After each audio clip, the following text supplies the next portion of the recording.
சற்றுமுன் வெளியான வானிலை தகவல். புதிய காற்றழுத்த தாழ்வு பகுதி நாளை உருவாகிறது.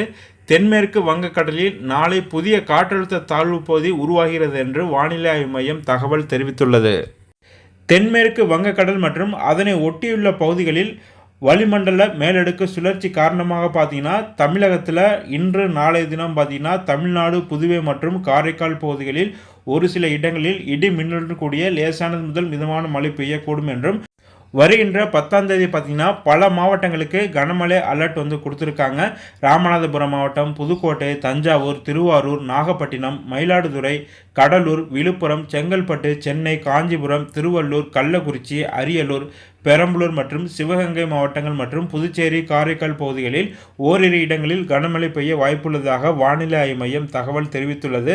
மேலும் தமிழ்நாடு, புதுவை மற்றும் காரைக்கால் பகுதிகளில் அநேக இடங்களில் இடி மின்னலுடன் கூடிய லேசானது முதல் மிதமான மழை பெய்யக்கூடும் என்று வானிலை ஆய்வு மையம் தகவல் தெரிவித்துள்ளது.